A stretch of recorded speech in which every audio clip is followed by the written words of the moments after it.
The 110 is the smallest case in DeepCools MaCube lineup. In North America, it comes in either black or white and can be found for around $65 US. But is it any good? Let's find out. What's up everyone, Erik here and welcome to Hardware for Gamers.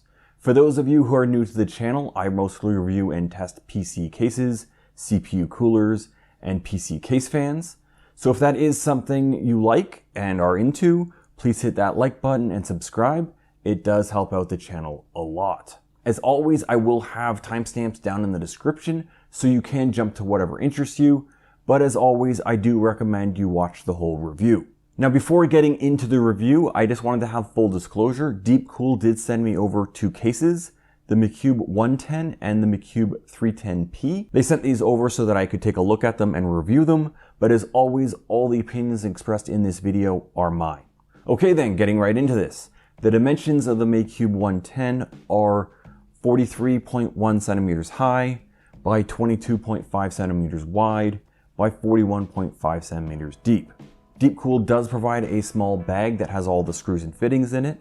There are also some zip ties in here and what could be considered a manual. Now taking a look at the case itself, the 110 has a steel front panel. This panel can be easily removed by pulling the bottom of the panel away from the chassis. The front I/O is not attached to the front panel, so there is no need to worry about damaging any of the cables when removing the front panel. Taking a closer look at the panel, the only air intake is along the side of the panel, which is being held in by a plastic surround on the inside of the panel, which is likely restricting airflow even more. Looking back at the case, we see room for up to 3 fans. Moving along to the top of the case, we see the front I/O. There is a combo port for the audio out and microphone. There are 2 USB 3.0 Type A ports, as well as a restart and power button. Also along the top of the case, there is a large magnetic dust filter. Moving to the rear of the case, we see the rear I/O location, one 120mm pre-installed exhaust fan. There are 4 horizontal expansion slots, all of which are break-off covers. And finally at the bottom, we see the power supply location. Taking a look at the bottom of the case, there are 4 plastic feet. These feet give 20mm of ventilation for the power supply. These feet have foam pads on them, so the case won't easily slide around. There is a removable dust filter for the power supply, but you will need to tilt the case or put it onto its side to access this filter. Moving to the right side of the case, there is a steel side panel. To remove the right side panel, undo the 2 captive thumb screws at the rear of the case, then slide the panel back and lift it away. This side panel is a bent sheet of steel, which has some okay sized grooves in it, so it does feel pretty rigid.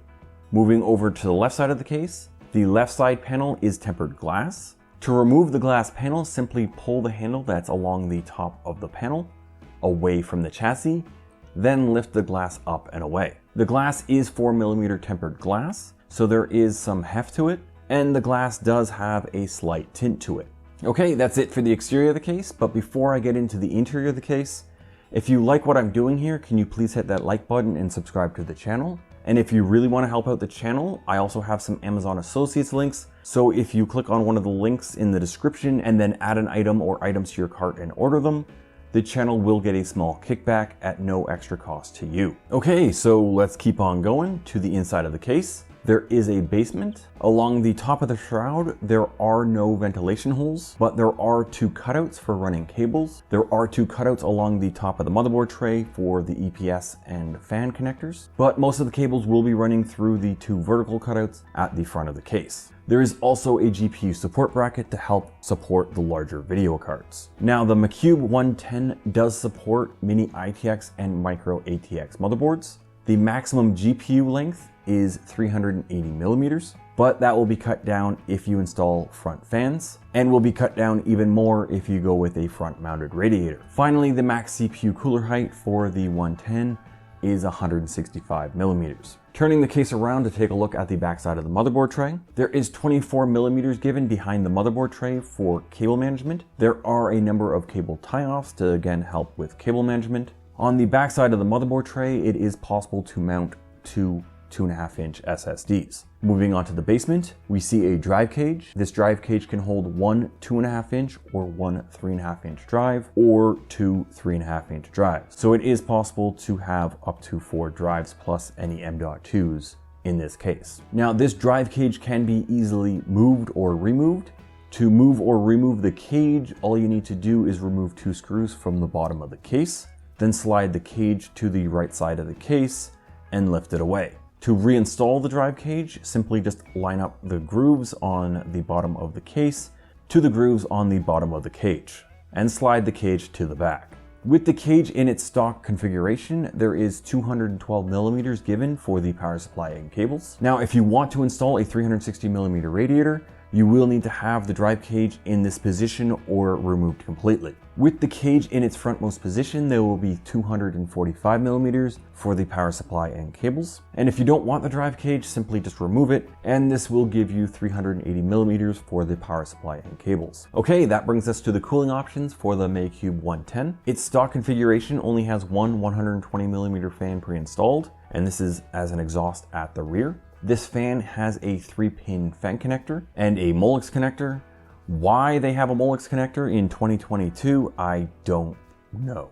Anyway, this case can support up to 6 120 millimeter fans. That's 3 fans at the front, 2 fans along the top, and 1 fan at the rear. Now, if you prefer to have 140 millimeter fans, then you can have up to 4. That's 2 fans at the front and 2 fans along the top. Okay, moving on to radiator support. You can have up to a 360 or a 280 millimeter radiator at the front. Along the top, you can have up to a 280 or a 240. And at the rear, you can have a 120 millimeter radiator. Well, that's it for the overview of the MaCube 110. Now, before I get into my build notes, if you are finding this video helpful, you may want to check out some of my other case reviews. I'll put a card above and I'll also have it linked down in the description. Okay, for my build notes.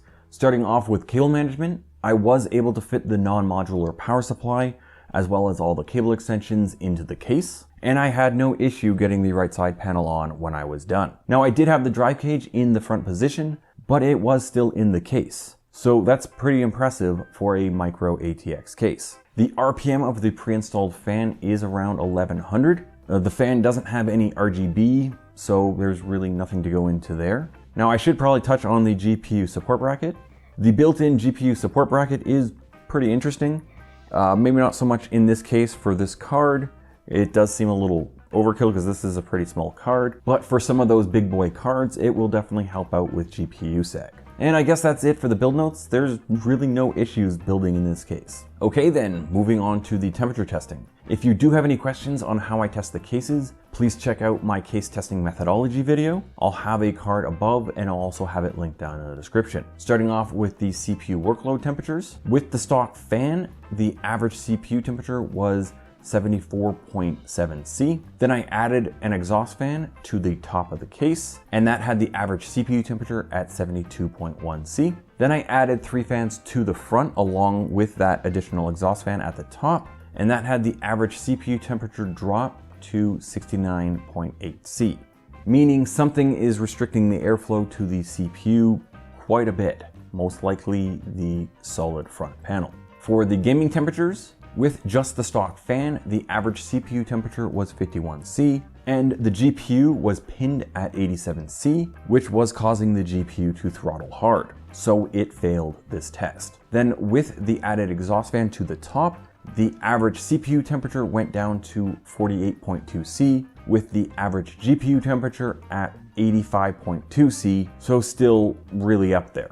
Then with the 3 front fans, the added top exhaust fan and the stock fan, the average CPU temperature was 47.3 C, with the average GPU temperature still being uncomfortably high at 82.7 C. So when comparing the MaCube 110's stock configuration to all the other cases I've tested, starting with the sound level testing, it is at the top of the list with the quietest dBA of 33.6. Moving on to the CPU workload test, the 110 is at the bottom of the list. In the game testing, it's at the bottom of the list, being the only case I've tested to throttle the GPU. Moving along to the noise equalize testing. So all the cases have been noise equalized to 35 dBA or running at full speed if they don't reach 35 dBA. And the cases that don't reach 35 dBA are noted with a dBA. So in the CPU workload test, the 110 did manage to best the spec delta by about a half a C,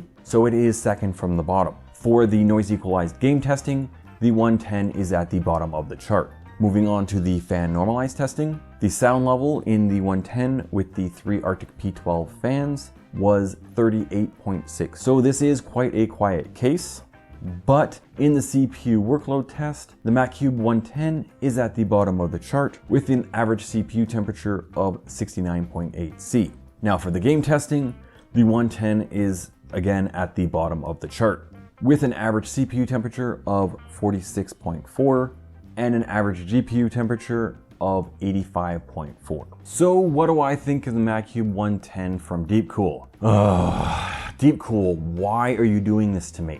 Simply put, it's a beautiful, well-built case with shit airflow. Even with 5 fans in this case, I am not comfortable with the GPU temperatures. As you can see from this chart, when I remove the front panel and filter from the top, the CPU temperature drops around 4.5 C in the CPU workload test, and in the game testing, the CPU drops like 6.5 C, with the GPU dropping around 4.5 C. So the CPU temperature issue is the front panel, but there's still something messing with the GPU's temperature. I believe this is because there are no ventilation holes in the top of the shroud. That in combination with the GPU being in the second and third slot in my testing. So there's just not enough room there to have the GPU breathe properly. So I really do like the look of this case and the build quality is really good.